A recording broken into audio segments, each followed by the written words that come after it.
Good morning, everyone. I am Nikita from 3rd BCom end of percentage exercises. Question number 41. What should come in the place of the question mark so that it satisfies equality of the given equation? 32% of 750 equals what? So, இங்க என்ன கேட்டிருக்காங்க அப்படின்னா ஒரு equation ஒன்று கொடுத்துருக்காங்க. Left hand சைடில் 32% of 750 அப்படின்ற ஒரு எக்ஸ்பிரஷன் இருக்கு. ரைட் ஹேண்ட் சைடில் கொஸ்டின் மார்க் மட்டும் இருக்கு. இப்போ ரைட் ஹேண்ட் சைடில் எந்த எக்ஸ்பிரஷன் வந்தா இந்த ஈக்குவேஷன் வந்து ஈக்குவல் ஆகும், இந்த ரூல் வந்து சாட்டிஸ்ஃபை ஆகும் அப்படின்னு கேட்டிருக்காங்க. ஸோ நம்ம ஆன்சர் ஆப்ஷன்ஸை எவாலுவேட் பண்ணி பார்க்கணும். 75% of 320 போட்டோம் அப்படின்னா 32% of 750க்கு அது ஈக்குவல் ஆகும். ஸோ ரெண்டுமே நம்ம சப்ஸ்டியூட் பண்ணோம் அப்படின்னா 240 ஆன்சர் கிடைக்கும். So answer option D 75% of 320. Next question. A fruit seller had some apples. He sells 40% apples and still has 420 apples. Originally he had. So இங்க என்ன சொல்றாங்க அப்படின்னா ஒரு ஃப்ரூட் செல்லர் இருக்காங்க, அவங்க 40% ஆஃப் ஆப்பிளை வித்துடுறாங்க, ரிமைனிங் 420 ஆப்பிள்ஸ் இருக்கு. சி இப்போ அவங்க 100%ல 40% வித்துட்டாங்க அப்படின்னா அவங்க கிட்ட 60% வந்து ரிமைனிங் இருக்குமா? ஸோ இப்போ ரிமைனிங் ஆப்பிள்ஸ் எவ்வளோ இருக்குன்ட்டு ஹோல் நம்பராக எவ்வளோ சொல்லியிருக்காங்க? 420 ஆப்பிள்ஸ் சொல்லியிருக்காங்க. So 60% is equal to 420. இந்த பர்சன்டேஜ் வந்து நம்ம ஃப்ராக்ஷனாக எழுதணும் அப்படின்னா 60 divided by 100 is equal to 420. So 420 transfer பண்ணோம் அப்படின்னா 420 இன்டூ 100 டிவைடட் பை 60 போட்டோம்னா 700 வரும். So answer option D 700 apples. Next question. If 20% of A is equal to B, then B percentage of 20 is the same as. இப்போ 20% of A வந்து B க்கு equal அப்படின்னு சொல்லியிருக்காங்க. இப்போ B ஓட 20% எதுக்கு ஈக்குவல் அப்படின்ட்டு கேட்டிருக்காங்க. ஸோ இது எப்படி சால்வ் பண்ணணும் அப்படின்னா ஒரு ஈக்குவேஷன் மாதிரி எழுதணும். 20% of A is equal to B. Of வந்துச்சு அப்படின்னா மல்டிப்ளை பண்ணணும். So 20 divided by 100 into A is equal to B. இதை சிம்பிளிஃபை பண்ணோம் அப்படின்னா B is equal to 0.2A அப்படின்ட்டு வரும். ஸோ இப்போ நெக்ஸ்ட் எக்ஸ்பிரஷன் என்ன இருக்கு? B percentage of 20 அப்படின்ட்டு இருக்கா. இப்போ பியோட வேல்யூ நம்ம என்ன கண்டுபிடிச்சோம்? 0.2A அப்படின்னு கண்டுபிடிச்சோமா? ஸோ 0.2A இன்டூ 20 போட்டோம் அப்படின்னா 0.4A கிடைக்கும். ஸோ 0.04 அது வந்து நம்ம ஃப்ராக்ஷனில் எழுதணும் அப்படின்னா 4/100 அப்படின்ட்டு எழுதலாம். So answer option A 4% of A. Next question. A student multiplied 3/5 instead of 5/3. What is the percentage error in the calculation? So இங்கே என்ன சொல்லியிருக்காங்க அப்படின்னா ஒரு ஸ்டூடெண்ட் 3/5 மல்டிப்ளை பண்ணியிருக்காங்க, ஆனால் அவங்க மல்டிப்ளை பண்ண வேண்டியது 5/3 மல்டிப்ளை பண்ணியிருக்கணும். இப்போ அவங்க பண்ண தப்போட பர்சன்டேஜ் என்ன, எவ்வளோ பர்சன்ட் தப்பு பண்ணியிருக்காங்க அப்படின்ட்டு கேட்குறாங்க. ஸோ இதை எப்படி கண்டுபிடிக்கணும் அப்படின்னா 3/5 டிவைடட் பை 5/3 போட்டிங்கன்னா உங்களுக்கு 9/25 ஆன்சர் கிடைக்கும். ஸோ 9/25 சிம்பிளிஃபை பண்ணணும். அதாவது 25 வச்சு 9 டிவைட் பண்ணணும். டிவைட் பண்ணோம் அப்படின்னா 0.36 வந்து நம்மளுக்கு ரிசல்ட் கிடைக்கும். அந்த 0.36 ஃப்ராக்ஷனாக எழுதணும். ஃப்ராக்ஷனாக எழுதுனா 34 டிவைடட் பை 100 அப்படின்ட்டு எழுதலாம். So answer option A 34%. Next question. 2 tailors X and Y are paid a total of rupees 550 per week by their employer. If X is paid 120% of the sum paid to Y, how much is Y paid per week? So இங்கே என்ன சொல்கிறாங்க அப்படின்னா 2 tailors இருக்காங்க, அவங்களுக்கு பே பண்ணுறது டோட்டலாக வந்து 550 per week அப்படின்ட்டு சொல்கிறாங்க. இப்போ எக்ஸுக்கு வந்து 120% கொடுத்தாங்க அப்படின்னா ஒய்க்கு எவ்வளோ பேமெண்ட் பண்ணுவாங்க பர் வீக் அப்படின்னு கேட்குறாங்க. ஸோ நமக்கு இப்போ என்ன தெரியும்? X is equal to 120% of Y அப்படின்ட்டு தெரியும். ஸோ இந்த 120% ஆஃப் Y வந்து நம்ம எப்படி எழுதலாம் அப்படின்னா 120 டிவைடட் பை 100 இன்டூ Y அப்படின்ட்டு எழுதலாம். இந்த 120யும் 100யும் வந்து நம்ம சப்ஸ்டியூட் பண்ணோம் அப்படின்னா 1.2Y அப்படின்னு கிடைக்கும்.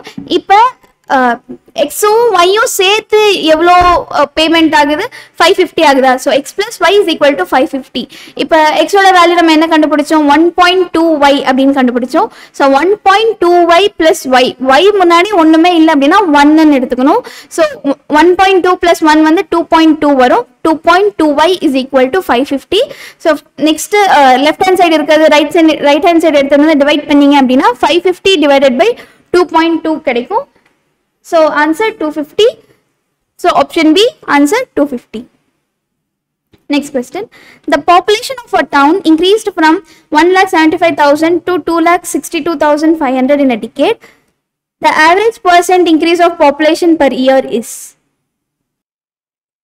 so இந்த क्वेश्चनல என்ன சொல்றாங்க அப்படினா ஒரு டவுனோட பாப்புலேஷன் 10 இயர்ஸ்ல a decade is equal to 10 years so 10 இயர்ஸ்ல 1,75,000 ல இருந்து 2,62,500 க்கு இன்க்ரீஸ் ஆயிருக்கு அப்படினு சொல்லிருக்காங்க சோ இந்த 10 இயர்ஸ்ல எவ்வளவு percentage இன்க்ரீஸ் ஆயிருக்கு அப்படினு கேக்குறாங்க இப்போ இது எப்படி கண்டுபிடிக்கணும் அப்படினா ஃபர்ஸ்ட் எவ்வளவு டிஃபரன்ஸ் இருக்குன்னு பார்க்கணும் 2,62,500 க்கும் 1,75,000 க்கும் எவ்வளவு டிஃபரன்ஸ் இருக்குன்னு பார்க்கணும் சோ அது வந்து 87,500 கிடைக்கும் அந்த 87,500 இந்த 10 இயர்ஸ்க்கு முன்னாடி இருந்த பாப்புலேஷனால டிவைட் பண்ணி இன்டூ 100 போட்டோம் அப்படின்னா 50% கிடைக்கும் ஸோ 10 இயர்ஸ்ல 50% இன்க்ரீஸ் ஆயிருக்கு அப்படின்னா ஒரு வருஷத்துக்கு எத்தனை பர்சன்ட் இன்க்ரீஸ் ஆயிருக்கு அப்படின்னு நம்மளை கேட்டிருக்காங்க ஸோ 10 இயர்ஸ்க்கு 50 அப்போ 1 இயருக்கு 50 டிவைடட் பை 10 போட்டோம் அப்படின்னா 5 ஸோ பர் இயருக்கு 5% வந்து இன்க்ரீஸ் ஆயிருக்கு so answer option B 5%. In a school 25% of the teachers teach basic math. If there are 50 basic math teachers, how many teachers are there in the school? So இங்க என்ன சொல்றாங்கன்னா ஒரு ஸ்கூல்ல 25% of teachers வந்து basic math teach பண்றாங்க இப்போ basic math வந்து 50 teachers teach பண்றாங்க அப்படின்னா டோட்டலா அந்த ஸ்கூல்ல எவ்வளவு டீச்சர்ஸ் இருப்பாங்க அப்படின்னு கேக்குறாங்க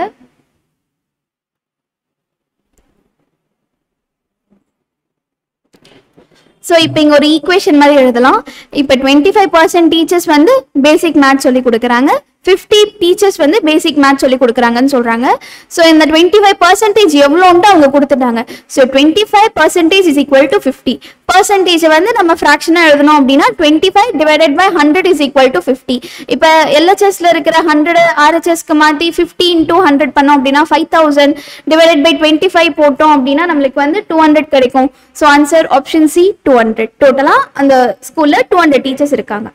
next question 24 students in a class took an algebra test.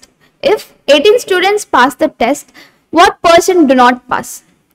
So இங்க என்ன சொல்லிருக்காங்க அப்படின்னா ஒரு கிளாஸ்ல 24 students algebra test எழுதியிருக்காங்க அதுல 18 students தான் டெஸ்ட் பாஸ் பண்ணிருக்காங்க இப்போ பாஸ் பண்ணாத ஸ்டூடெண்டோட பெர்சன்டேஜ் எவ்வளோ அப்படின்ட்டு கேக்குறாங்க ஸோ இங்க 18 பாஸ் பண்ணிருக்காங்க அப்படின்னா 6 ஸ்டூடெண்ட்ஸ் வந்து பாஸ் பண்ணல அப்படின்ட்டு அர்த்தம் ஸோ 6 டிவைடட் பை 24 இன்டூ 100 போட்டோம் அப்படின்னா 25% வரும் ஸோ 25% ஆஃப் ஸ்டூடெண்ட்ஸ் வந்து இந்த டெஸ்ட்டை பாஸ் பண்ணல ஸோ ஆன்சர் ஆப்ஷன் டி 25%.